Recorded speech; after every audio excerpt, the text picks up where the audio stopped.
제 53차 국무회의를 시작하겠습니다.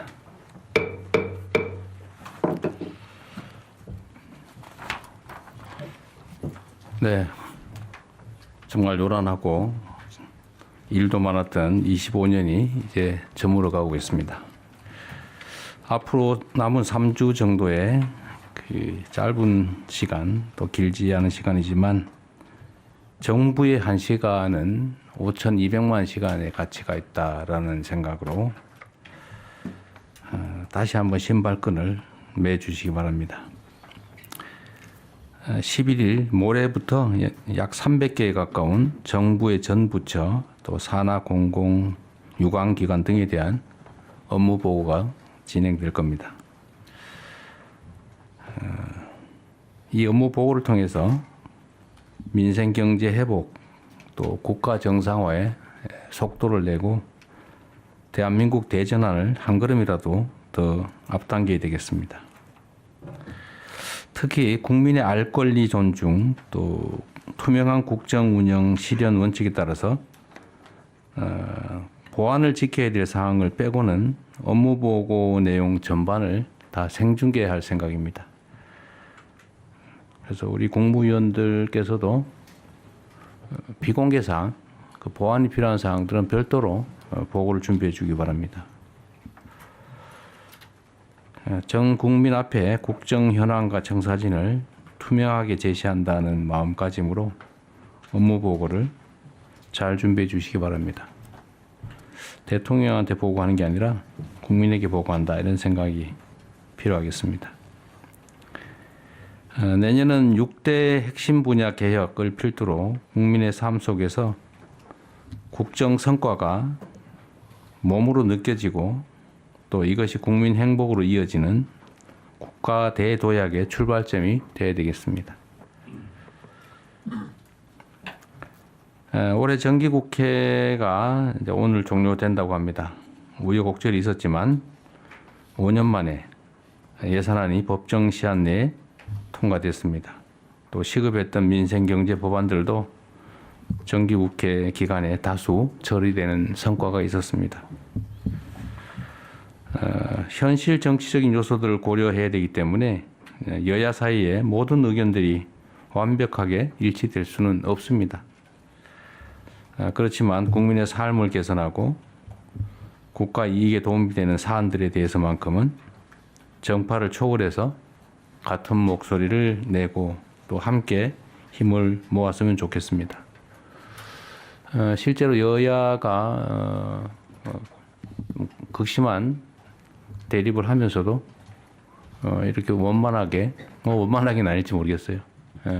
하여튼 시간 내에 예산안이 처리된 것에 대해서 다시 한번 감사드립니다.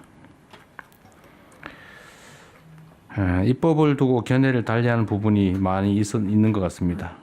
그런데 이 부분도 국민적인 상식, 원칙을 바탕으로 국민들의 의사, 주권자의 뜻을 존중해서 얼마든지 합리적으로 처리될 수 있다고 생각됩니다. 국민의 행복과 국가 대도약을 향한 길에 국회와 정부 모두는 동반자입니다. 그리고 언제나 잊지 말아야 될 것은 이 나라는 소수 권력자들의 것이 아니라 국민의 것이라는 사실입니다.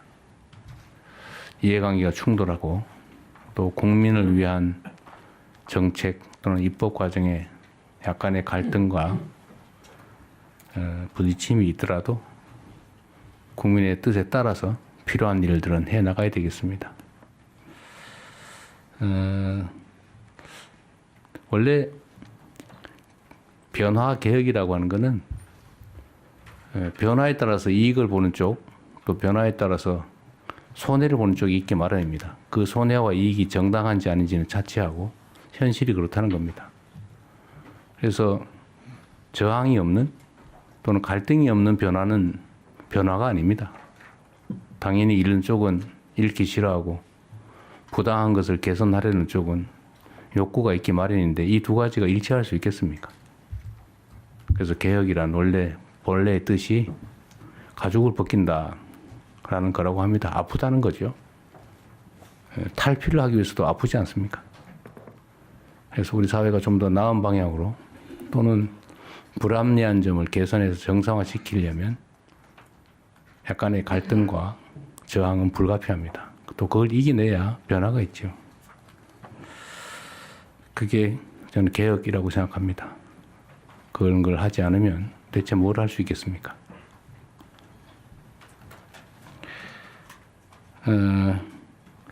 세계적인 K컬처 열풍으로 K푸드에 대한 관심이 날로 높아지고 있습니다. 올해 들어서 지난달까지 K푸드 수출의 규모가 역대 최고 실적을 갱신했다고 합니다. 또 우리 식품을 찾는 세계 각지의 수요도 계속해서 증가 추세입니다. 입맛을 사로잡는 것은 마음을 사로잡는 것이다. 누가 그렇게 얘기하더군요.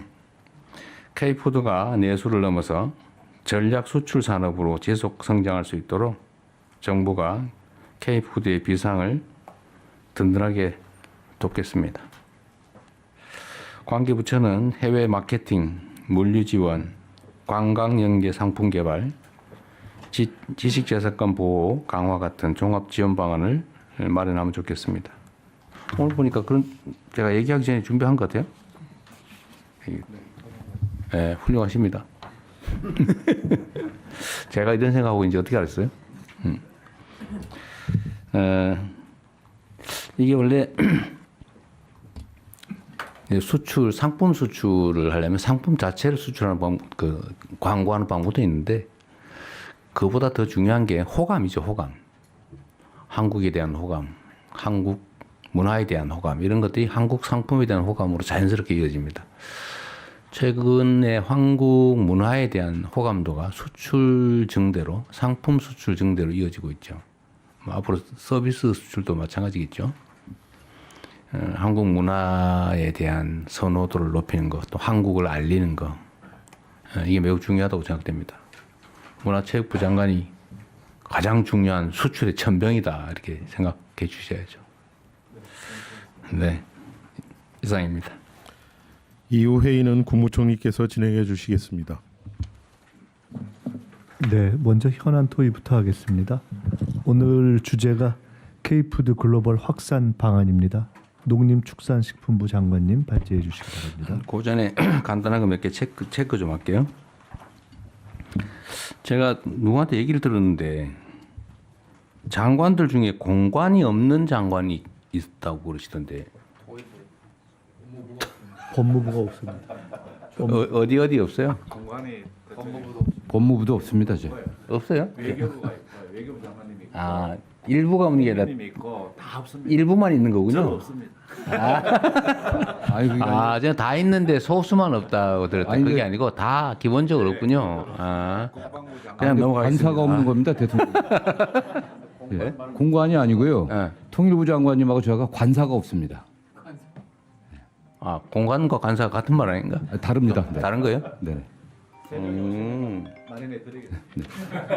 아니, 가만있어 봐. 그러면 내가 말을 잘못했나요? 관사가 없다. 아, 그럼 다른 장관들은 다 있어요? 그럼 말을 바꿔서. 다 있습니다. 세종의 그럼 장관님들은 관사가 세종은 당연히 있겠고 서울에 있는 서울도 다 없어요? 네. 아, 서울은 다 없는 거예요? 저는 관사가 있습니다. 저는 지방 출신이라고 관사를 마련해 주었습니다. 근데 다음에 교육위원장이 지방 사람이 된다는 보장도 없는데 왜? 그러면 이제 그 관사를 전세금을 다시 빼겠죠. 아, 그런 거예요? 네. 아, 지방이라고 그죠? 이게 뭔가 기준이 있어야 될 것 같은데? 네. 그렇죠. 누가 챙겨 보십시오. 이게 누구 소관이? 그 행안부에서 해야 될 행안부 거고요. 소관이. 지난번에 말씀드렸는데 사실 법무부 장관님 같은 경우도 관사가 없어서 실제로는 집에서부터 저 그러게요. 출근 시간이 거의 양주에서 2시간 이상 출근하는데 그거 걸린다고 좀 문제겠는데? 제가 뭐 너무 시간이 많이 걸리고 저녁에 이제 국회 일정 늦으면 그래서 오피스텔을 조그만 걸 하나 얻어갖고 아, 개인 돈으로? 아니면 그건 뭐 이제 그 법무부에서 오피스텔 법무부에서? 근데 아. 이 보안이나 안전이 너무 취약합니다, 사실은.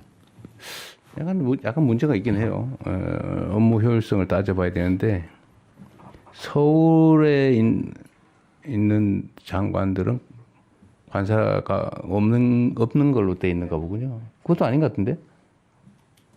지금 어떻게 돼 있어요? 대통령 기본적으로는 서울에 있는 그 장관님 중에서 안보부처 국방 외교 장관님은 원래 아예 있고 네, 있습니다. 아예 그냥 고정적으로 나머지 있고 서울에 계시는 장관님들은 관사를 주지 않았습니다. 관사를 네. 안 해요. 지방에 가는 경우는 세종에만 있고 네네. 뭐 서울에는 다 없는 걸 원칙으로 했던가 봐요. 네.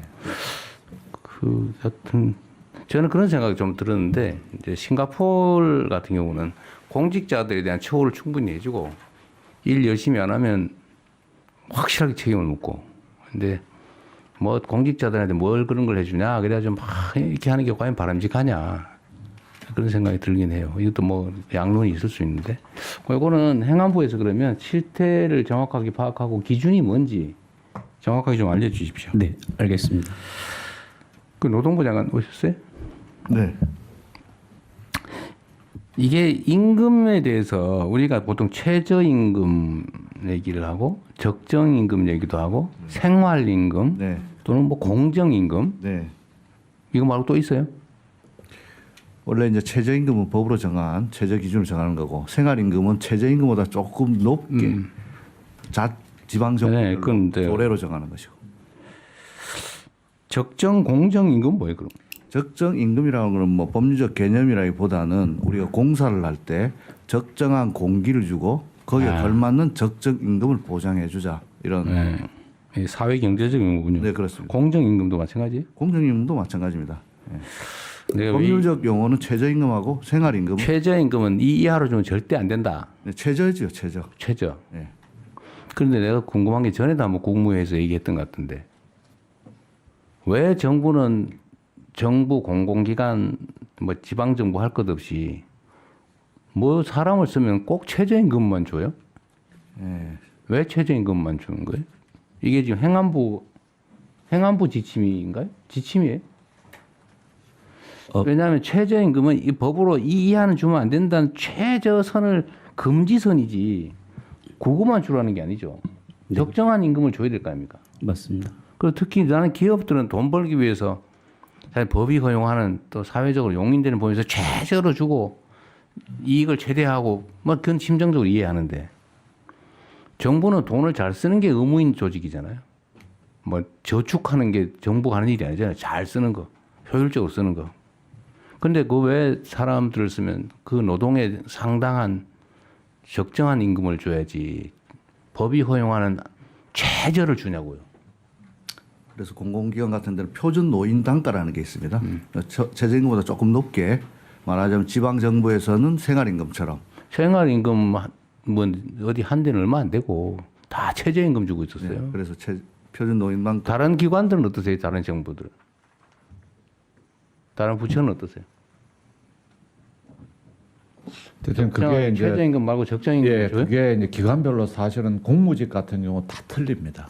그게 이제 출발이 그 좀 소위 저 부처가 힘 있는 부서는 좀 높게 올라가 시작이 되고 뭐 여성 가족 즉 성평등부 같은 경우는 굉장히 높고 이래가지고 제가 예산 실정할 때는 이쪽을 많이 이렇게 올려줬습니다만 한꺼번에 되지는 않고 특히 공무직, 뭐 일용직, 네. 비정규 이건 거의 예외 없이 최저임금을 주고 있는 것 같아요. 그게 마치 당연한 것처럼. 일종의 기준이 되어버렸습니다.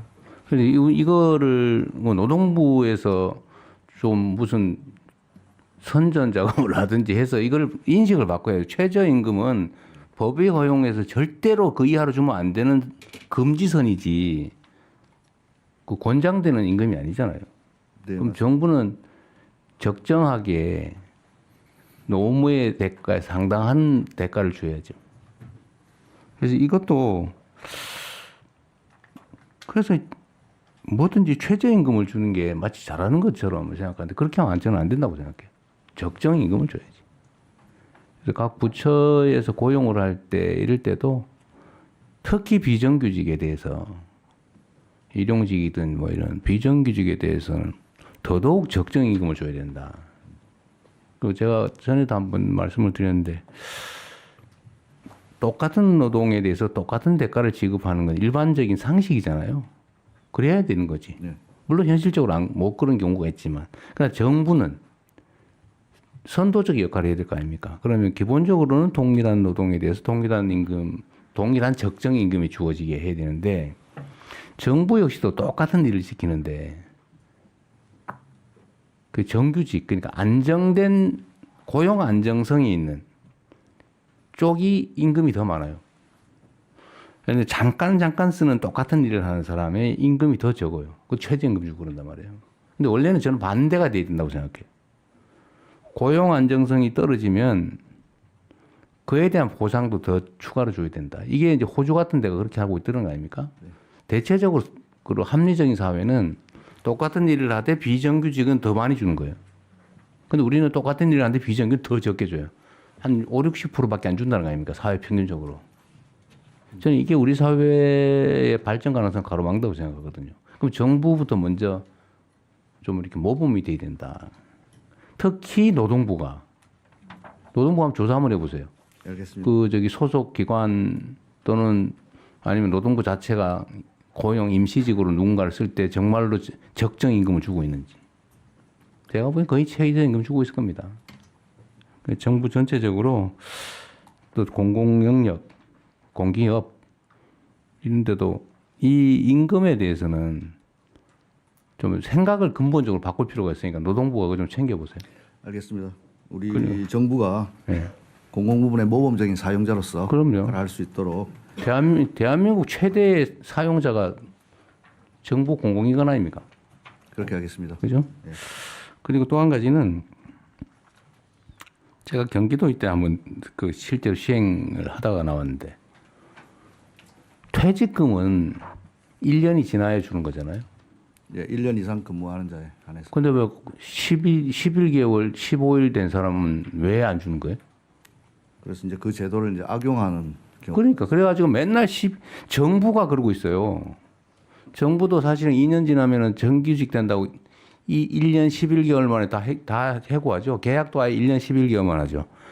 또 퇴직금 안 주겠다고 11개월씩 계약하고 있어 지금 전부 다. 그리고 한 달 쉬었다 다시 채용하죠. 정부가. 나는 민간이 그러는 거 이해해요. 돈 벌어야 되니까. 정부가 그러면 됩니까? 그건 말이 안 되잖아. 정부가 부도덕해요. 이러면 안 된다. 일단 그렇게 하면 안 되고 그냥 정상적으로 계속 일할 자리는 정상적으로 일하게 정규직으로 뽑아요.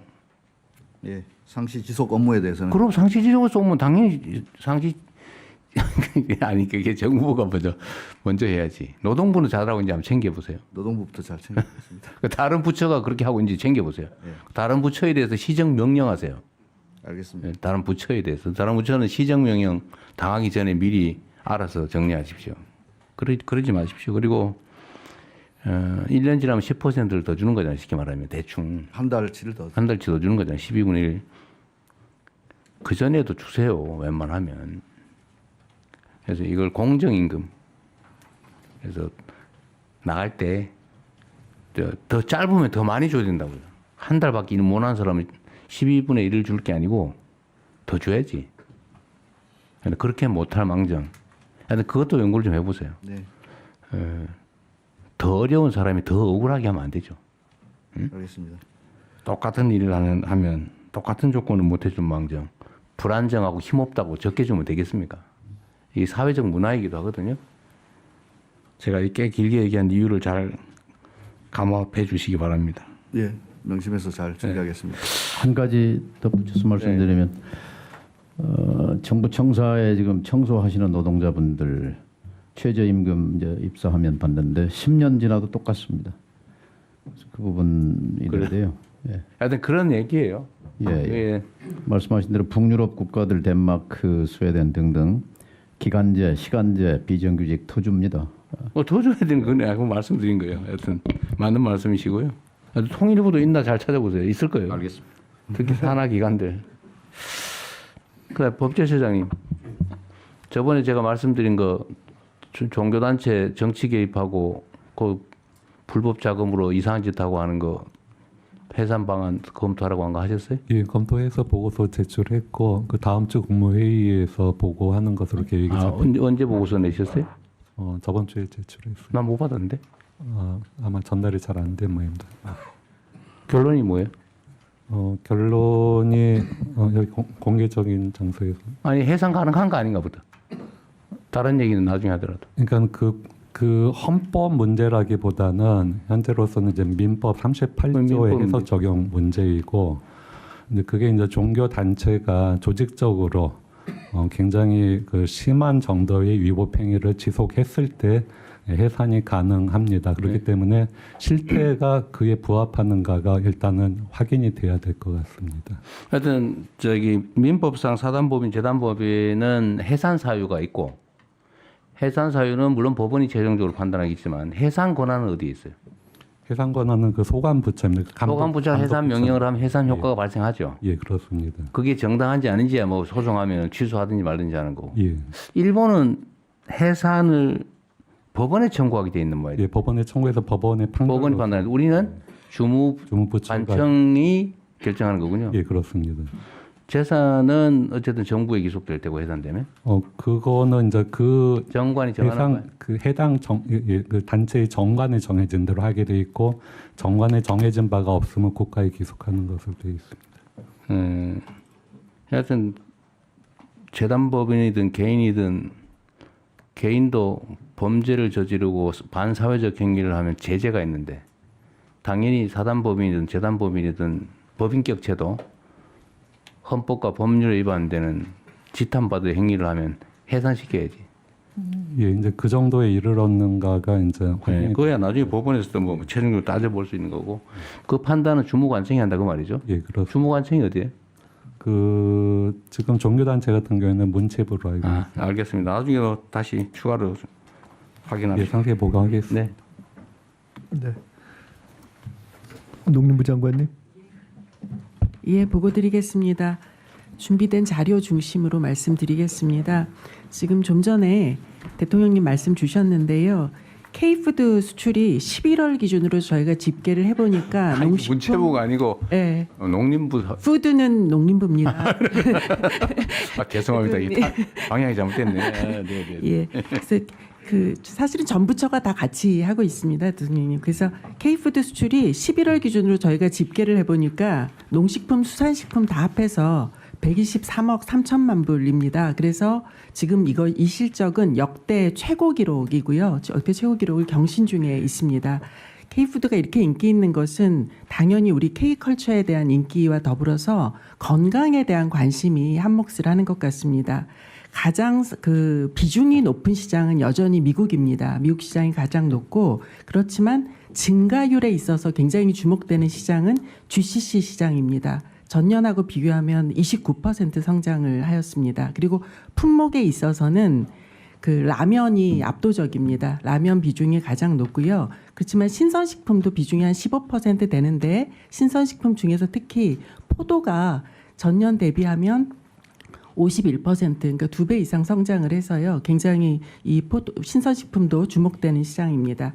하지만 우리가 조금 좀 더 글로벌화하기 위해서 수출 포트폴리오를 다변화할 필요가 있다고 보는데요. 그 이유는 수출 품목을 보면 상위 5개 품목에 그 50% 정도가 집중이 돼 있다. 그리고 미중일이 그 46%를 차지하는 그 지역적으로 좀 편중이 있다. 그래서 이런 측면에서 품목과 지역을 다변화하는 노력이 필요하다 이렇게 봅니다. 그래서 K푸드를 우리 K컬처와 연계해서 세계 시장을 선도하는 우리 대한민국의 전략 수출 산업을 육성하기 위해서 관계부처와 다 함께 저희들이 지난번에 총리 모시고도 한번 보고를 드린 바 있는데 크게 4가지 방향으로 좀 그 전략을 마련하였습니다. 첫 번째는 글로벌 넥스트 K푸드를 발굴하고 육성하자라는 것인데요. 이것은 우리 관계부처와 또 민간 기업, 전문가 등이 모두 함께 참여하는 K푸드 수출 기획단을 저희 예비 모임은 했고요. 그 12월 23일에 저희가 구성을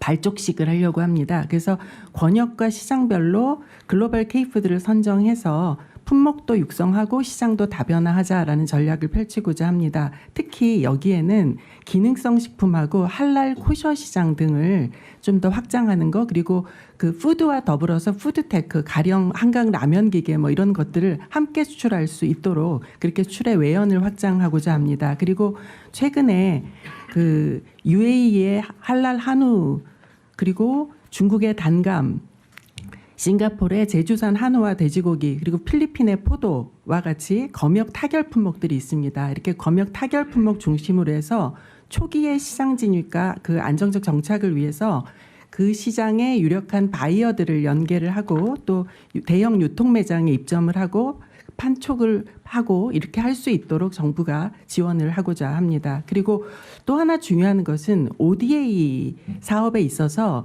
그 나라 특성에 맞는 K푸드 키트를 활용을 해서 잠재 소비층을 미리 확보하는 것입니다. 그래서 이런 것들도 저희들이 뭐 중장리평 즉석밥이라든가 조제 분유라든가 간편식 죽 뭐 이런 것들을 그 지역별로 좀 공략을 하고자 합니다. 그리고 사실은 우리 셰프들이 미국의 CIA나 불란서의 르꼬르등 블루 뭐 이런 데 유학 많이 갔다 오십니다. 그런데 이런 지역에서도 한식을 배우고자 하는 욕구들이 상당히 있어서 이 유명한 요리 학교에 한식 교육 과정을 신설하는 것과 더불어 아예 우리나라에 이렇게 아주 유명한 한식 학교를 그 설립하는 것도 저희들이 추진해 보고자 합니다. 저희 이름은 가칭 수라학교라고 일단은 붙이고 준비를 시작하도록 하겠습니다.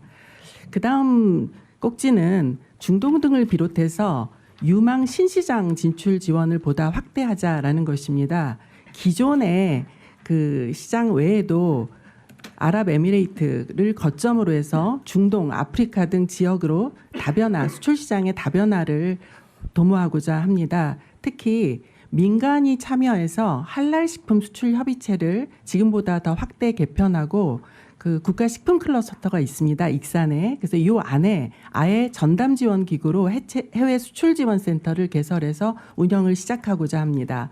그리고 가장 이제 이 시장에 있어서 중요한 거는 기업들이 인증 부담이 상당히 있다는 측면입니다. 그래서 인증 부담을 완화해 줄 수 있도록 그 예산도 지원하는 한편 아예 상호 인정 제도를 확대를 할 수 있도록 하고 분석 장비를 고도화하고 또 현지에 전문가를 초빙해서 맞춤형 컨설팅을 함으로써 우리 수출 기업들의 지원을 강화하도록 하겠습니다. 그리고 산업부에서 그 코트라를 통해서 해외 공동물류센터를 운영하고 있는데 이 해외 공동물류센터를 그 유망 신시장 같은 경우에는 함께 공동으로 이용함으로써 그 식품 기업들의 물류 인프라를 확충하는 효과를 내도록 그렇게 하겠습니다. 그리고 세 번째는 K 이니셔티브와 융복합해서 시너지를 제고하고 해외 K푸드의 저변을 보다 확대하도록 노력하겠습니다. 가장 중요한 거는 K 관광입니다. 우리나라를 방문하는 분들이 우리나라의 미식을 경험할 수 있도록 하고 이 미식을 경험한 것을 바탕으로 해서 밖에 나가서도 그 소비자로 지속적인 소비자로 확장될 수 있도록 저희는 뭐 지금도 안동의 전통주 벨트나 그 순창 담양 등의 그 장류 벨트 이렇게 등을 운영을 하고 있습니다만 내년에는 외국인들이 가장 선호도가 높은 치킨을 활용해서 치킨 벨트 등을 그 통해서 한국에 들어오는 관광객들의 마음을 잡도록 그렇게 하겠습니다. 그리고 K컬처를 좀 더 그 활용하기 위해서 K푸드를 소재로 한 컨텐츠를 제작하고 이것을 유튜브나 글로벌 OTT에 태워서 글로벌 마케팅을 좀 더 강화하겠습니다. 또한 K푸드 대사를 임명해서 K푸드의 긍정적인 이미지를 지역별로 확산할 수 있도록 역할을 부여하도록 하겠습니다.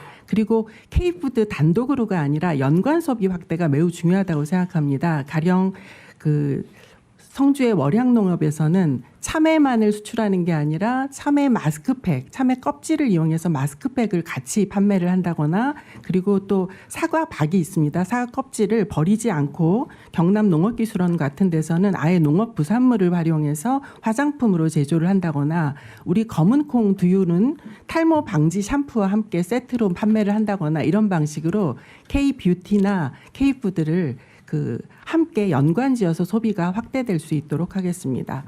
마지막으로 원스톱 수출 기업 애로 해소입니다. K푸드 일단 수출을 하려면 외교부의 도움이 상당히 많이 필요합니다. K푸드 수출 거점 그래서 제외 공간을 저희들이 올해 30개소를 지정하려고 합니다. 그래서 이 제외 공간을 통해서 그 해외 진출하려는 수출 기업들이 도움을 받고 그 지역의 소비자들의 니즈를 손쉽게 파악할 수 있도록 하려고 K푸드 전문성 확보를 해서 우리 거점 공간을 지정한 다음에 거기 K푸드 담당 역할을 할 수 있는 담당관의 임무를 부여할 수 있도록 그렇게 하겠습니다.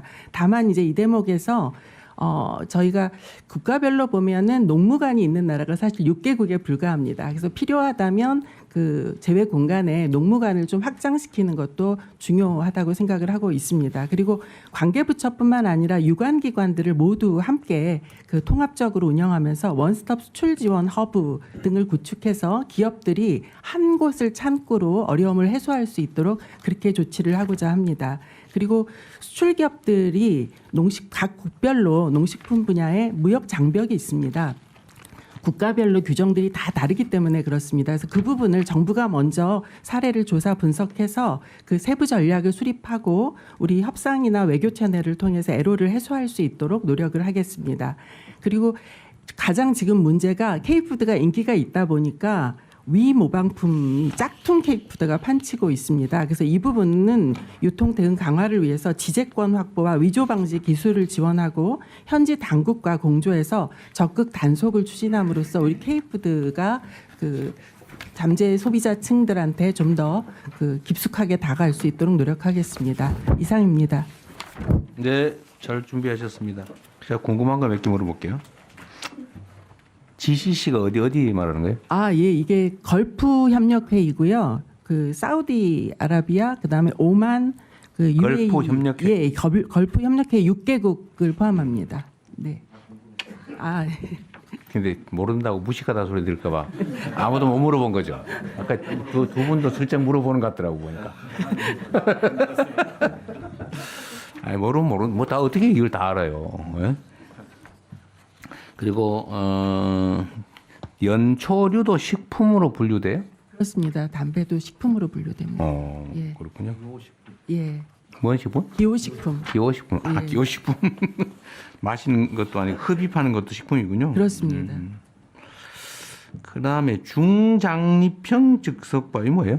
그게 이제 우리가 먹는 거는 그 단립종이라고 해서요. 이게 진밥 종류고 이렇게 동남아 같은 데서 먹는 거 볶음밥 할 때 날리는 쌀. 예. 중장립형 즉석밥? 예. 길쭉하고 예. 부실부실한. 그렇죠, 그렇죠. 그런 걸 그걸 또 원하는 소비자들이 있기 때문에. 중장립형이라고 그래요. 예. 일본은 우리나라하고 쌀이 비슷하죠. 같습니다. 그러니까 약간 옆으로 새는 얘기인데 예. 우리나라는 쌀 남아서 맨날 시끄럽죠. 예. 일본은 계약재배 수출하면 어때요? 지금 근데 이제 일본은 그 세금이 상당히 높습니다. 수입 안 해요? 이게 수입을 쌀에 대한 관세가 엄청 높아서요. 일본으로 들어가면 어느 정도 수준이에요? 거기는 종량제로 하기 때문에 제가 지금 수치는 기억. 지금 일본이 쌀값이 뭐 예. 3배 폭등했다는 거 아니에요? 예. 저 앞으로 해결이 쉽지 않을 것 같은데. 예. 그래서 대통령 저희가 지금 어떻게 하고 있냐면요. 공항 그 영종도랑 김포공항에 그래서 막 관광객이 사가지고 가잖아요. 예, 판매를 합니다. 일본하고 협의를 좀 해보시죠. 예, 그렇게 하겠습니다. 일본도 지금 해결이 안 될 텐데 일본인들이 먹는 쌀이 우리나라하고만 유사하지 딴 데는 안 맞을 거예요 아마. 예, 우리랑 같습니다. 그러니까. 예. 그건 따로 예, 한번 그렇게 얘기 하겠습니다. 예. 검토해 주세요. 예. 그리고 외교부에 수출 거점 지원을 요청한다. 이거는 외교부에서 이것뿐만이 아니고 해야 될 일이 많죠. 요 관련된 부처들 보고도 별도로 할 건가요? 의견을 잠깐 들어볼까요? 여기 참고로 붙여 있는 부분 중에 꼭 저 직접 보고하시는 게 좋을 부분 말씀. 요약해서 잠깐 말씀하십시오. 이 협업이 중요하니까요. 외교부. 하지만 저도 좀 지금 수라학교가 이게 무슨 코스예요? 아니면 수라학교라는 별도 요리학교. 저희가 요리학교 아니, 셰프들을 그러니까. 양성하는 요리학교를 가칭 명칭을 한번 붙여봤고요. 그런데 그러니까 예. 요리학교라는 학교를 하나 새로 만들겠다는 예. 거니까 한국의 예. 대표적인 학교. 그렇죠. 예.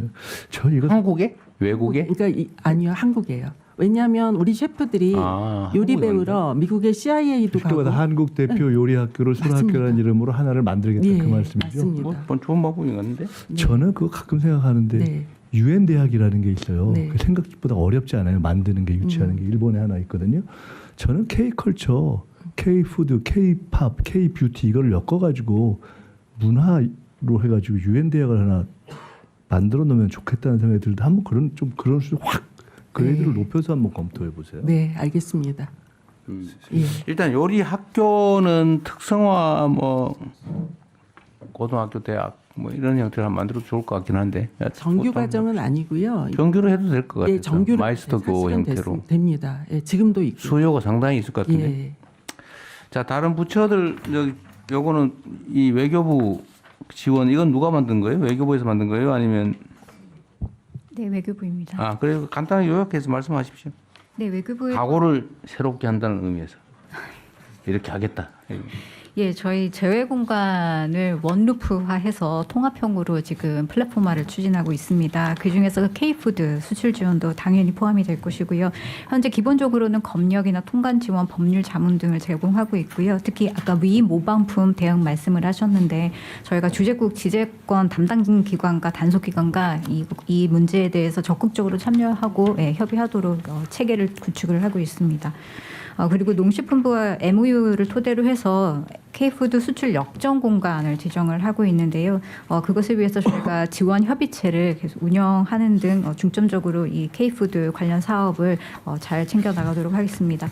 중간에 말씀하셨던 중동 지역 할랄푸드와 관련해서는 저희가 아중동 지역 공관장 회의나 아니면 한 아랍 소사이어티 관련한 여러 가지 행사들이 있습니다. 그 계기에 저희가 식품 홍보 연계하는 것을 강화하도록 하겠습니다.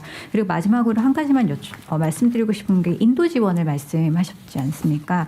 ODA 관련해서는 조금 저희도 애로사항이 조금 있습니다. 왜냐하면은 국제기구 같은 경우에는 식품류는 보관을 안 해줍니다. 그렇기 때문에 저희가 보관 창고를 임차를 하고 새롭게 이제 운영업체를 확보를 해야 되는 그런 문제가 있고요. 그리고 이것이 운송이나 통관에 걸리는 시간들이 있어가지고 이게 2달 이상씩 되고 뭐 유통기한이 뭐 이제 좀 도달하는 그런 과정에서 배분 절차가 조금 지연이 되게 된다면은 특히 온도가 높은 지역에서는 굉장히 식품을 관리하기 굉장히 어렵게 됩니다. 그렇기 때문에 실제적으로 이것을 받았을 때에 온전한 상태를 유지하지 못하는 그런 상황들이 있고 또 그리고 저희가 인도 지원을 할 때는 현물로 할 것인지 아니면 현금으로 할 것인지 항상 고민을 하게 되는데 만약 현물과 관련해서는 저희가 아까 말씀드렸던 여러 가지 로지스틱스를 포함했을 때 그 실제적인 지원 금액에 대비해서 운송비가 너무나 높게 측정이 되어서 이것이 효과적이지 않다. 그리고 너무 가중한 부담이 된다라는 부분도 상당히 있습니다. 그래서 저희가 향후 계획을 조금 말씀을 드리면요. 첫 번째로 저희가 12월 말까지 식품기업 생산 물품을 총 이제 파악을 해서 할랄식품 포함을 해가지고 기업 대상 간담회를 12월 16일 날 개최를 할 예정이고요.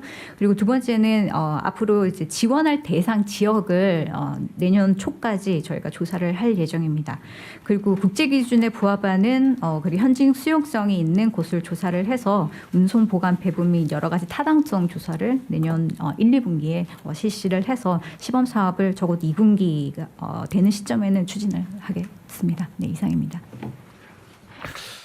요거 약간 코멘트하면 여기 지금 농무관을 추가 지정해달라는 얘기도 있는데 지금 제외 공간을 지금 하나로 좀 뭐 원루프 뭐 하여튼 하나로 좀 통합해서 관리를 좀 해야 되겠는데 하여튼 온갖 기관들 산하 공공기관 지방 공공기관까지도 지금 막 해외에다 뭐 여러 가지 기관들을 만들어 가지고 솔직히 얘기하면 대체 뭘 하는지도 잘 모르겠고 지휘 감독은 도대체 어떻게 하고 있는지도 모르겠고 이걸 조금 전체적으로 국가 지방정부 공공기관들 해외 파견 뭐 지사든 인력이든 좀 통합 관리를 좀 해야 되겠어요. 그 지금 외교부에서 안이 하나 올라오긴 했는데 하여튼 현실적으로 좀 실효적으로 운영될 수 있게 해야 될 것 같아요. 너무 많아.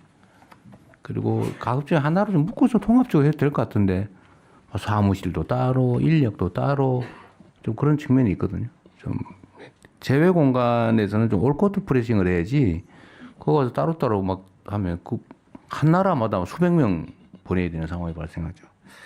하여튼 그런 건 좀 외교부에서 잘 정리를 좀 준비를 좀 하라고 하십시오. 네, 알겠습니다. 네, 다음 얘기하십시다. 저 인사혁신처 최동석입니다. 그 지금 외교부에서 공관 관련돼서 말씀하시고 그러는데 이 K푸드와 관련된 제 경험을 잠깐 말씀드리면 80년대 개인적 경험은 나중에 얘기하시고요. 결론만 얘기해 보십시오. 그냥. 거기에 한국 채소를 기르는 농부가 한국인이었는데 굉장히 그 한국 채소를 좋아하는 독일인들이 생겨서 그 굉장히 많은 돈을 버신 분이 있거든요. 그 한국인들에게도 공급도 하고 그래서 그런 쪽으로도 한번 생각해 보시면 어떨까. 그 농토를 한국 채소를 그 재배할 수 있도록 해서 지금 유통기간이 문제가 되고 그러니까 그렇게 하시면 어떨까 생각 들어서 말씀드립니다. 네. 살펴보겠습니다. 네. 문체부. 네, 문체부 말씀드리겠습니다. K푸드는 외국인에게 단순한 한 끼가 아닙니다. 우리의 맛과 멋, 이미지와 매력을 전달하는 중요한 통로이자 문화적 자산입니다. 대통령님께서 늘 말씀하셨듯이 그 혀끝에 남은 우리나라에 대한 호감도는 오래 갑니다.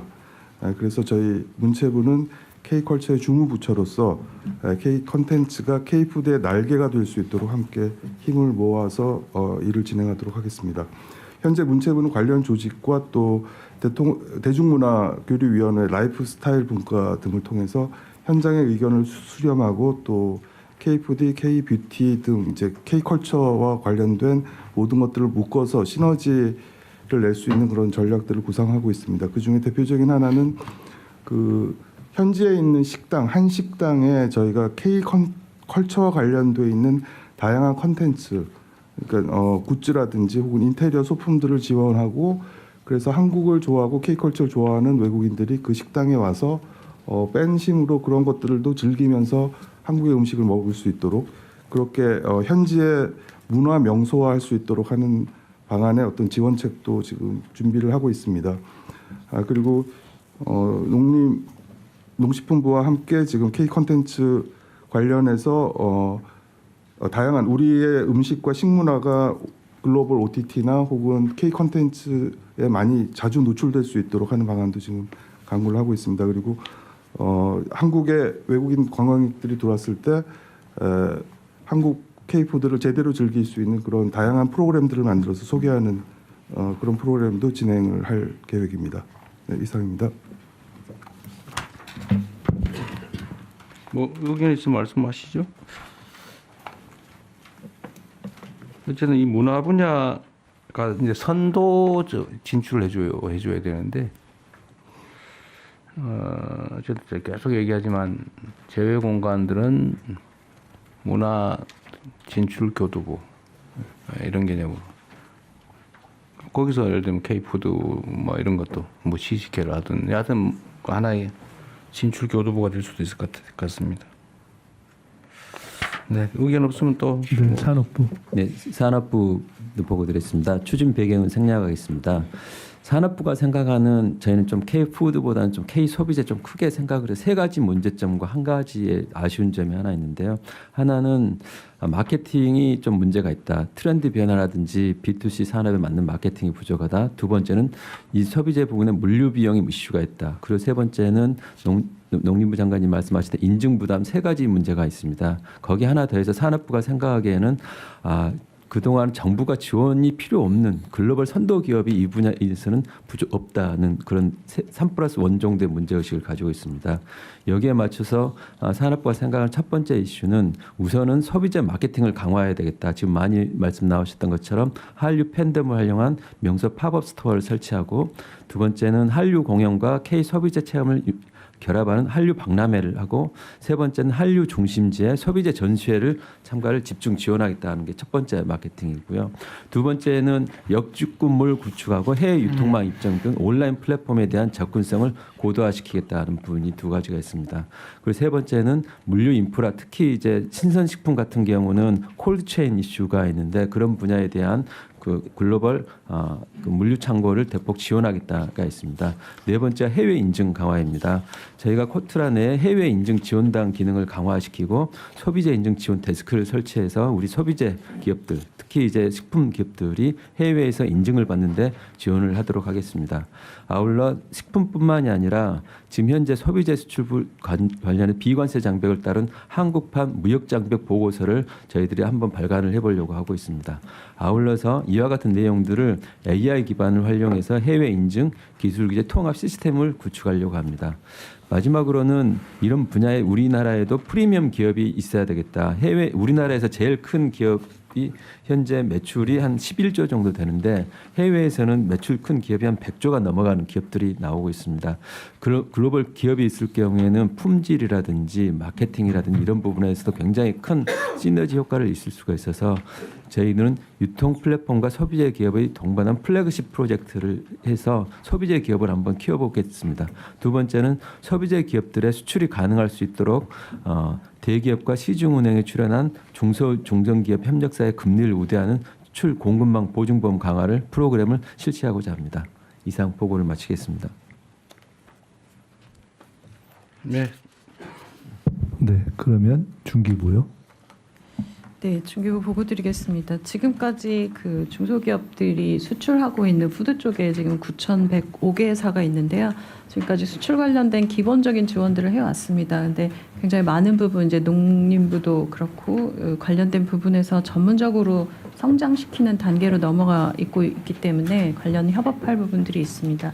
지금 현재 소상공인 중에도 기업가형 소상공인으로 커서 이 로컬에서 만들어진 상품들이 로컬 브랜딩이 되고 수출까지 가는 이런 지금 형태들이 굉장히 활발해지고 있습니다. 그래서 여기에 대한 지원들을 좀 하는 부분들을 중기부에서 지금 계속 하고 있고요. 2016년에는 10개사를 만들어서 글로벌 소상공인을 육성하는 쪽으로 수출까지 가는 부분 지원하는 과제들을 지금 계속 진행할 예정입니다. 그리고 민간하고 해서 수출에 유망한 상품들을 발굴하는 작업들을 할 예정입니다. 그러니까 내 상품을 수출하고 싶어도 사실 의욕이 있다고 해서 이 소상공인이나 중소기업들 상품들이 수출이 되는 건 좀 아니기 때문에 큰 유통기업들하고 MD들이 직접 발굴하고 이걸 상품화하는 단계까지 가는 작업들을 하고요. 그중에 25년 정도에 90개를 저희가 선정을 해서 푸드, 뷰티, 패션, 라이프 이 4가지 품목에 대한 90개 제품을 K 수출 전략 품목으로 정하고 바우처 지원하고 여러 가지 인증 관련된 설명회들 이런 부분들을 하고 있습니다. 그래서 이 부분을 내년에 좀 더 많이 할 예정이고요. 그리고 지금 뭐 할랄 관련된 부분들은 농림부에서 설명해 주셨고 컬처 관련해서도 재해관 협력도 합니다. 그리고 이제 중기부에서 이번에 K푸드 관련해서 좀 집중적으로 저는 봐야 한다고 보는 게 식품 제조 관련된 스마트 공장입니다. 이게 왜냐하면 글로벌하게 인기가 났는데 생산량이 그 바탕이 되지 않아서 그 인기가 바로 죽어버리는 상태가 있습니다. 그래서 두 가지를 하는 게 온라인 수출을 통해서 일단 실험을 한번 해봐라. 어떻게 수출할 때 무슨 일이 벌어지는지에 대한 부분들. 그래서 온라인 수출 대책을 지난번에 발표를 했는데 뷰티 같은 경우가 203개국에 수출됩니다. 온라인을 통해서. 이 과정에서 벌어지는 모든 문제들을 저희가 이제 챙겨보고 있고요. 푸드 쪽도 굉장히 많은 나라로 이제 가고 있는데 일본에 가서 떡이 이제 머무르면서 이 떡이 냉동이 풀리고 하는 과정 중에 통관이 안 되면 다시 돌아오는 여러 가지 일들이 벌어집니다. 그래서 이것과 관련된 내용들을 좀 챙겨서 왜 이 문제가 벌어지는지에 대한 부분들이 인증도 있고 여러 가지들이 있는데 공장 생산 단계 속에서 자동화하고 인증하고 그러니까 제대로 준비해야 되는 부분들이 있었습니다. 식품이 굉장히 좀 어렵은 그 수출 품목들인 것 같습니다. 그래서 이 부분에 대한 스마트 공장 구축 모델을 별도의 다른 스마트 공장 모델과는 별도로 식품과 뷰티는 따로 만들어서 다른 트랙으로 농림부랑 같이 식품협회 설명하는 과정들을 내년에 집중적으로 좀 진행할 예정입니다. 그 부분을 지금 이제 저희가 좀 큰 기업으로 성장시키려면 가야 될 부분입니다. 그 부분을 집중적으로 지금 보고 있다고 말씀드립니다. 네. 네. 그 농림부는 혹시 그 김 있잖아요, 김. 이게 수요가 폭증한다면서요? 네. 그 공급은 충분히 돼요? 지금 해수부 그건 김은 사실 해수부 소관입니다. 해수부 소관이? 예. 네, 해수부 차관입니다. 예. 그 양식적 면적을 지속적으로 확대를 하고 있고요. 공급 기반을 확대를 하고 있습니다. 지금 그 김 가격도 많이 오르겠네요. 전년 대비 한 5% 정도 지금 오르는 걸로. 그밖에 안 올랐어요. 예, 그렇게 해서 대신 이제 생산자들은 그에 따른 수입이 점점 늘어나고 있는 그런 상황입니다. 네, 알겠습니다. 예, 식약처. 예. 식약처 발표하기 전에 김 관련해서 하나 말씀드리겠습니다. 제가 몇 주 전에 해남에 있는 마른 김 생산 공장을 다녀왔는데요. 그 마른 김 생산 공장의 현장의 애로사항은 김을 이 지금 생산량을 늘리려면 김이 바다에서 이제 온 다음에 이걸 담수로 굉장히 여러 번을 씻어내는 과정이 있는데 문제는 이 김 공장들이 주로 이제 이런 섬이나 이런 데 있다 보니까 담수가 너무 부족하다. 그래서 이 담수를 하려면 그럼 어디랑 얘기해야 되냐 했더니 수자원공사가 필요하고 그 기후부에서 협력을 해 주셔야 된다고. 근데 섬에 담수를 어떻게 이 담수 이게 수도관이 연결이 돼야지. 제가 갔다 와봤는데요. 정말 이 바다에서 오면 온갖 쓰레기가 많습니다. 그럼 이거를 몇 차례를 세척을 해가지고 얼마나 세척을 하는지가 김 품질인데 이 김 품질이 여러 번 세척하려면 수돗물로 세척을 해야 되거든요. 근데 그 물이 부족해서 지금 생산의 가장 큰 바틀렉은 그거라고 합니다. 예. 예, 그래서 이어서 식약처 보고 드리겠습니다.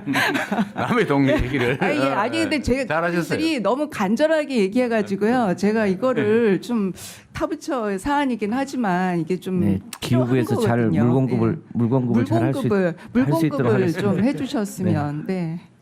예, 식약처 얘기 드리면 식약처는 이제 K푸드의 지원을 어떻게 하냐면 거의 그 비관세 장벽이 잘 들어가던 우리 K푸드가 어느 날 상대국에서 규제 그거를 변경하면서 갑자기 못 들어오게 하는 황당한 일들이 벌어지거든요. 그래서 외국 규제 기관들과의 소통이 제일 중요하다고 생각해서 식약처가 아시아 태평양 식품 규제기관장 협의체를 지금 운영을 하고 있습니다. 식약처가 의장국이고 올해 의장으로 또 선임돼서 이렇게 규제기관장이 오면 이제 규제기관 공무원들이 오는데 이 공무원들하고 이제 우리 대한민국 식약처 산업들하고 이제 같이 만날 수 있게 해주고. 식약처장님. 네. 준비 열심히 아주 잘하셨는데. 네.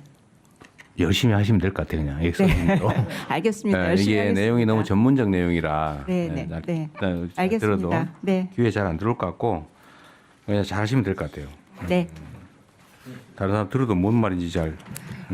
저 그냥 포인트만 한 두세 개 말씀드리려고 그러세요, 했는데 저희가 이번에 코덱스라고 국제식품규격위원회에서 11월 달에 해수부하고 농식품부 같이 갔는데 식약처가 의장국으로 선출됐거든요. 의장국으로 되면 우리나라 김치 같은 게 그동안 차이니즈 캐비지라고 했는데 의장국이 됐기 때문에 이번에 김치 캐비지라고 국제적으로 명칭을 바꿀 수가 있었습니다. 의장국이 되면 김치나 고추장 같은 거 국제 기준을 우리가 마음대로 좀 할 수가 있습니다. 이 정도 보고 드리겠습니다. 잘하셨네요.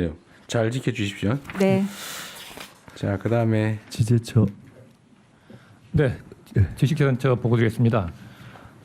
저희가 그 짝퉁 위생품 단속 주무부처인데요. 현장에 나가 보면 짝퉁이 없으면 명품도 아니다 이런 말이. 그렇지. 우리나라 맞는 말이에요. 그래서 어떤 때는 왜 우리 제품은 짝퉁이 없냐고 항의도. 근데 K푸드가 이제 글로벌 시장에서 프리미엄 제품으로 인식되면서 짝퉁이 정말 활기를 치고 있습니다. OECD 통계에 하면 이 K브랜드 전체 유상품 유통 규모가 97억 달러 정도 되는데 K푸드가 한 2,200억 정도 하나로요 된다고 합니다. 근데 굉장히 이건 보수적으로 잡은 거고요. 근데 문제는 이게 아까 대통령께서 말씀하셨듯이 이게 이제 소비자들의 K푸드라는 게 위조상품 짝퉁이 돌면은 소비자들의 건강, 안전에 위해가 가기 때문에 현지 소비자들한테 호감을 잃게 되는 그런 문제가 있습니다. 그 다음 페이지 사진을 한번 보시기 바랍니다. 이게 실제 보면 제가 인도네 첫 번째 보이는 사진이 인도네시아 식품회사 홈페이지를 제가 찍은 겁니다. 이 보면 우리나라 식품회사인지 외국 업체인지 도무지 구분이 안 될 정도 온통 다 한글 우리나라 제품입니다. 밑에 한국 라면 이거는 인도네시아 인도미라고 세계 최대의 라면 회사 중에 하나입니다. 1년에 190억 개를 생산하는 업체입니다. 여기 새로 나온 신제품인데 한국 라면입니다. 그리고 광고 모델이 유진스입니다. 밑에 보시면 굉장히 이제 짝퉁 유통상품도 다 수법이 다양되고 있는데요. 이 삼양 불닭면 완전히 똑같이 위조해서 지금 중국 시장에서 저희가 대형에서 맡고 있고요. 이제 밑에 보면 이제 국내 상표를 무단선점해 가지고 아예 시장 지분 막거나 아니면 또 시장질 막거나 또 상표권 침해로 판매 금지, 손해배상 청구까지 하고 있습니다. 제일 아래 보면 부산어묵 이게 바로 대표적인 사례인데요. 부산어묵을 등록을 해가지고 우리나라 현재 그 진출한 5개 중소기업들 판매 금지 처분을 지금 내리고 손해배상 청구를 하고 했습니다. 이제 그래서 이제 이걸 어떻게 대응할 것이냐. 이거 좀 중요하네요. 그래서 지난번에 대통령께서 지식재산처를 만들어 주셔서 제일 먼저 분쟁 대응국을 설치했습니다. 그래서 K브랜드 또 특히 K푸드 상품 단속을 위해서 저기 총력을 기울이기로 했고요. 먼저 3단계 지금 전략을 좀 추진하고 있습니다. 먼저 사전에 먼저 제일 중요한 게 현지에서 우리 IP를 확보하는 게 제일 중요합니다. 그래서 특히 중소기업들은 열려 있기 때문에 정부에서 우리 디자인권, 상표권을 취득할 수 있도록 최대한 먼저 지원하겠습니다. 그리고 뭐 AI 기술 같은 거랄지 또 RFID 같은 기술을 이용해서 위장품 방지 기술을 보급하도록 하겠습니다. 다음에 이제 문제가 생기면 바로 신속하게 대응하기 필요한데요. 온라인 시장에서 알리바바, 쇼피, 라자다 같은 그 글로벌 온라인 플랫폼들과 MOU를 맺어가지고 바로 온라인 시장 차단하도록 지금 조치하고 있고요. 현지 공안, 단속기관들과 긴밀 접촉해서 피해 기업들 바로 현지에서 단속이나 지원토록 그렇게 하고 있습니다. 마지막으로 이제 외교부나 농식품과 긴밀한 협력 체계를 구축하고 또 현지 또 25개 지재권 아까 뭐 농식품 분야에서도 말씀했지만 25개 중점 공간을 지정해서 지재권 취약한 중동, 중남미, 아세안 지역에 저희가 현지 공안이랄지 단속 당국과 긴밀한 협조 체계를 구축하고 있습니다. 그리고 농식품부 또 협단체들과 긴밀한 또 협조 체계를 갖춰서 문제가 생겼을 때 바로 신속하게 대응토록 하겠습니다. 이상입니다. 네. 이거 제가 아까 웃어 넘겼는데 이게 웃을 일이 아니네요. 근데 이게 우리 기업들이 이게 지금 식품 영역뿐만이 아니고 다른 영역도 많을 텐데. 예. 그러니까 이게 이제 시장 개척을 해서 초기에는 아마 안 할 거고 시장이 어느 정도 확정된다 싶으면 그 나라에서 이제 이런 식으로 똑같은 걸 먼저 등록해 버린다 그런 얘기잖아요. 네. 근데 이 지식재산권은 국제 협약이나 이런 거 없나요? 그것도 아무리 국내에서 먼저 등록했더라도 명백하게 남의 상표를 훔친 거면 안 되는 거 아닌가? 네, 지식재산권 분야가 세계적으로 가장 표준화되고 또 아주 표준화되고 가장 잘 정비되어 있는 분야입니다. 국제화되어 있는 분야입니다. 그러니까 예를 들면 문제는 아까 인도라고 그랬나요? 부산어묵은? 예, 문제는 속지주입니다. 각 해당국에 등록을 해야만 상표권이나 기술이랄지 브랜드 디자인 다 그러니까 받을 수 있습니다. 그건 맞는데 예를 국내에서도 마찬가지잖아요. 네. 먼저 등록하는 게 우선권을 갖는데 네, 명백하게 먼저 있던 걸 뺏겨서 등록을 하면 무효 아니에요. 네, 예를 들면 국가적으로도 그게 통용이 될 것 같은데요. 그래서 아니에요. 이제 WTO 협정이랄지 파리백이랄지 여러 가지 국제 협정이 있어서 그 협정에 따라서 부정하게 이런 거 부정하게 할 되잖아요. 경우에는 그걸 자기 무효화할 수 그러니까 남의 거를 훔친 거잖아요. 근데 이제 그게 하려면은 법정 소송이 들어가고 그다음에 심판이랄지 이제 그런데 비용이나 시간이 들어가기 때문에 저희가 정부의 지원이 필요합니다. 그러니까 저희가 뭐 해외 IP 센터 이게 이제 국가적 지원이 필요한 거죠. 네, 그러니까 개인 기업이나 개인들은 이거 대응이 불가능할 텐데 예를 들면 뭐 라면 시장이 엄청 커졌다. 그러면 사실은 상표 전쟁에서 이기면 옛날에 미국하고 우리나라하고 이게 기술 분야에서 사실 이런 일이 많이 벌어졌는데 사실 뺏긴 게 많았잖아요. 예. 근데 우리가 시장이 커지고 우리가 해외 진출까지 하니까 이제는 지켜야 될 지식재산권 관련해서 국제 분쟁이 뭐 조 단위로 벌어지고 네, 그렇습니다. 결국 타협에서 수천억을 물어주든지 아니면 동업을 하든지 예. 뭐 이렇게 협정을 맺잖아요. 네.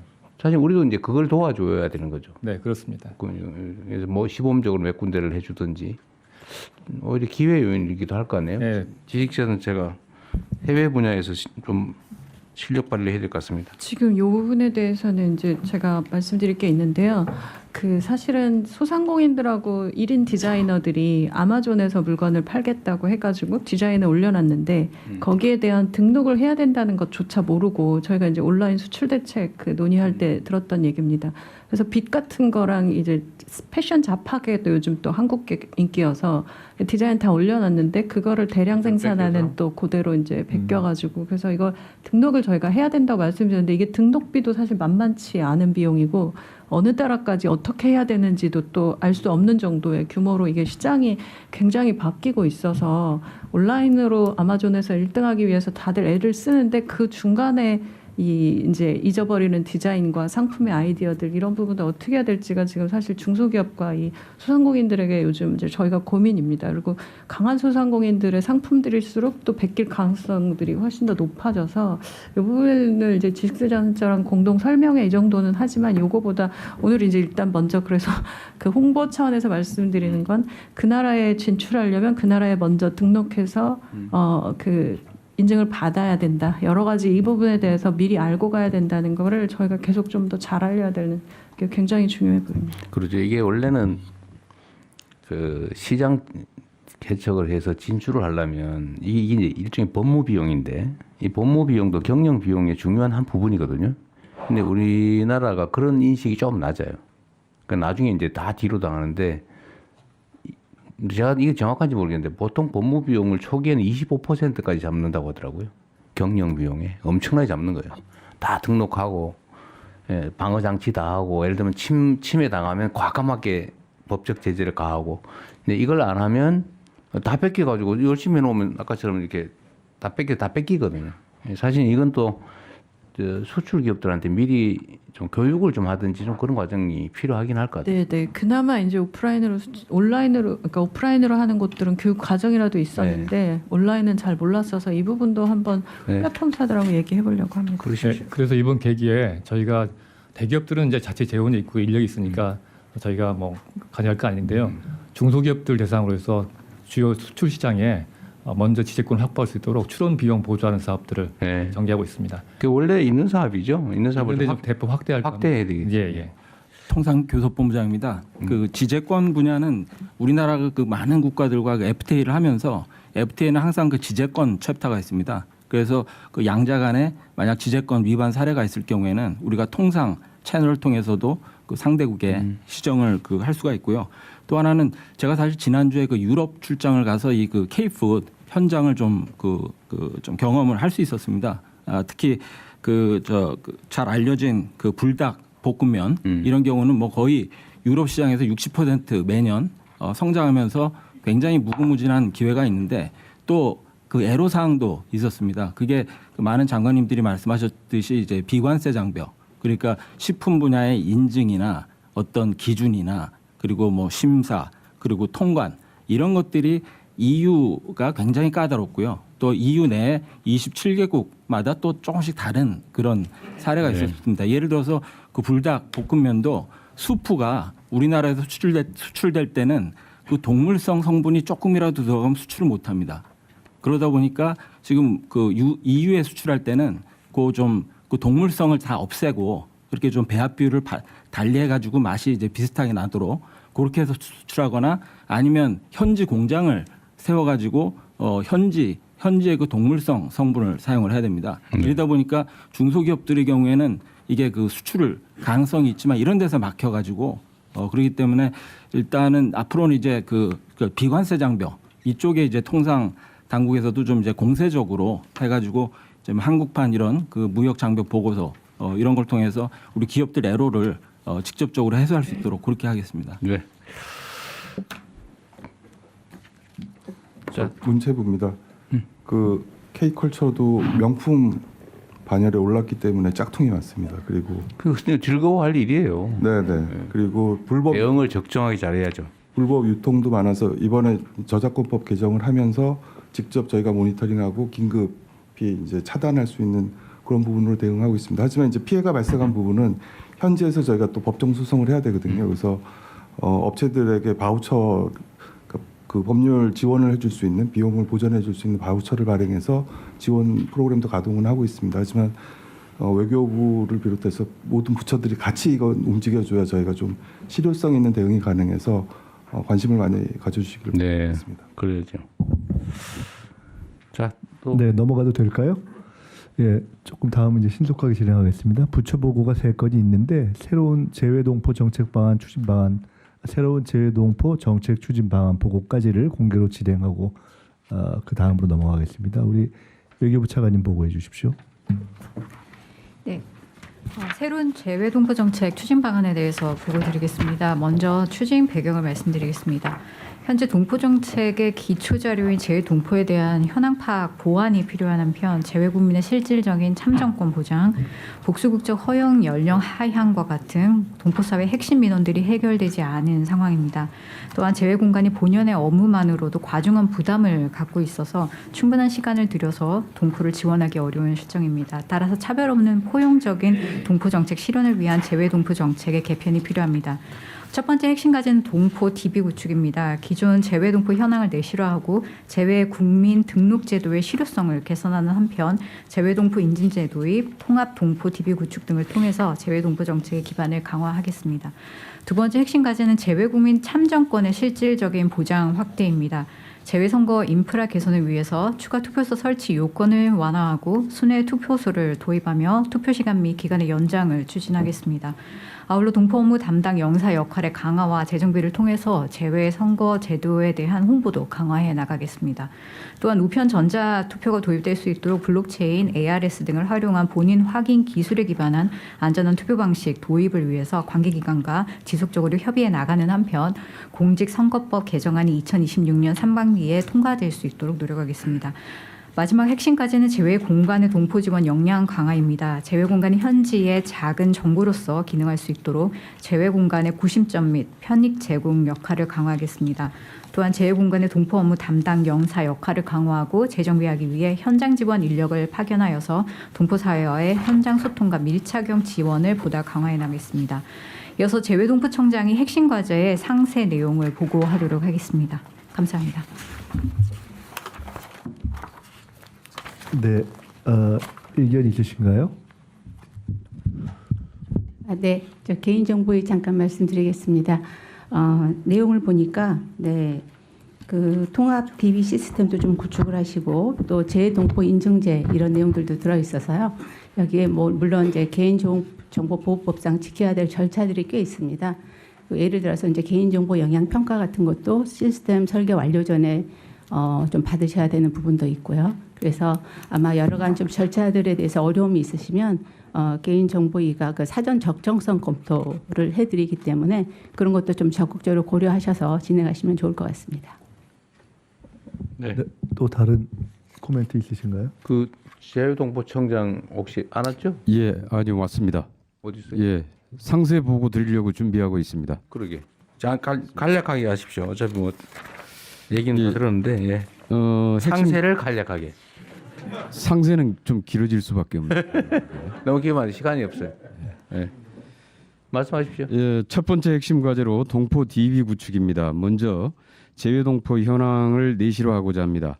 매 홀수년마다 거주국별 재외동포 수를 조사하고 있습니다.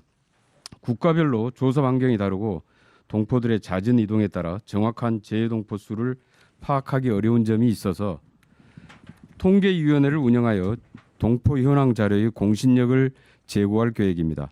다음으로 재외 국민 등록제도의 실효성을 제고하고자 합니다. 해외에서 90일을 초과하여 체류하는 경우 관할 공간에 등록을 해야 되는데 미등록 시 제재나 등록 인센티브가 없어서 현재 등록률이 매우 저조한 실정입니다. 이에 따라 등록 절차 간소화, 재외 선거인 자동 등록, 출국 전 사전 등록제 등의 방안을 강구하여 재외 국민 등록률을 높이고자 합니다. 다음 외국 국적 동포 DB 구축 방안으로 재외 동포 인증제 도입입니다. 동포 인재 유치 등 동포 정책 수립에 활용하기 위하여 동포 단체와 동포 개인에 대한 기초 데이터를 수집하고 고유 번호를 부여하는 재외 동포 인증제 시행을 추진하고자 하며 동포 단체 지원 사업 시 인증 동포 회원 명부 제출을 유도하는 등 동포 인증 활성화를 위한 인센티브를 강구할 예정입니다.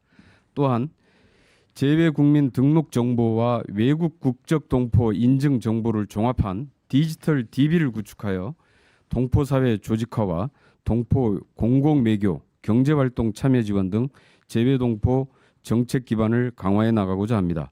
두 번째 핵심 과제로 재외국민 참정권 실질적 보장 확대입니다. 먼저 재외선거 인프라 개선입니다. 재외선거 유권자 중 10% 미만이 투표하고 있는 현실을 개선하기 위해 추가 투표소 설치 요건 완화, 순회 투표제 도입, 투표 기간과 기간 연장 등을 검토를 선관위와 협의 중에 있습니다.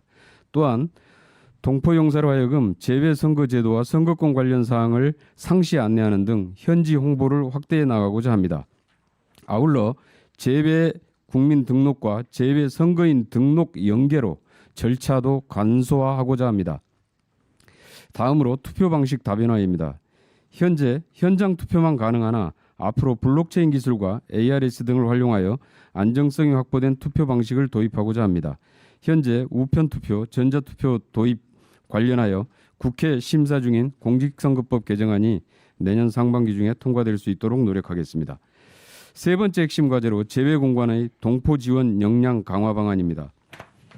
재외공관이 재외동포들의 구심적 역할을 할 수 있도록 동포 지원 기능을 강화하겠습니다. K컬처 등 공관의 융복학 사업을 동포사회와 긴밀히 협력해 추진하며 동사업의 효과성을 제고함과 동시에 동포사회와의 유대감을 더욱 높이고자 합니다. 다음으로 재외공관 역할체계 정립과 동포 영사 기능 강화입니다. 현재 공관별로 동포 업무 영사가 동포 업무를 겸임하고 있어서 타 업무 병행에 따른 업무 과중으로 동포 사회와의 실질적 소통과 지원은 사실상 미흡한 상태입니다. 과거 재외동포 재단 시절 동포 대규모 밀집 지역에 파견했던 동포 전담 영사가 완전히 다 철수하고 지금 없는데요. 이걸 시급히 복원을 시키고 재외공관 내에 동포 업무 담당 영사를 확충해서 단순 행정 지원을 넘어서 현장 밀착형 지원을 통해 동포사의 현안을 파악하고 재외 선거를 지원하며 동포단체 간 갈등을 사전에 예방하고 조정하는 등 재외 공간의 기능과 역량을 획기적으로 강화하고자 합니다. 이상 보고를 마치겠습니다. 네, 간략하게 상세하게 잘하셨습니다. 재외 국민들이 247만 명이라는 거죠. 네, 그렇습니다. 247만 명인데 투표가 20만 명밖에 못 한다는 거고. 하여튼 이 재외 국민들이 방치됐다는 느낌이 들지 않게 저는 재외 국민 현황도 법무부가 출입국을 관리하면 자료가 있을 거 아닙니까? 뭐 이 사람이 나갔으면 들어왔는지 그거 다 장애인 재외동포청하고 재외 국민 그 관할 업무를 하는 데하고 네네. 자료 공유를 하든지 아니면 협력을 해야 될 것 같아요. 예, 그렇게 하도록 하겠습니다. 네, 그 실제 시스템을 좀 갖추도록 하시고요. 그 예를 들면 출국은 베트남으로 했는데 베트남에서 어디로 갔는지도 원래 국내에 통보가 됩니까? 그 통보가 홍보는 안 되고 확인을 해야 돼요. 네. 뭐 그런 예외적인 경우를 할 수 없더라도 하여튼 어디로 출국을 했다고 하면 기본적으로 재외동포청이 관리를 같이 해야 되겠죠. 네네. 특히 장기 체류의 경우는. 하여튼 주권자로서 주권 행사에 부족함이 없도록 최대한 잘 챙기기 바랍니다. 알겠습니다. 네. 네, 추가적인 의견 없으시면 원안대로 접수하겠습니다. 네, 그럼 여기까지 이제 오늘 회의를 공개하겠습니다. 이후 순서는 비공개로 진행하오니 언론인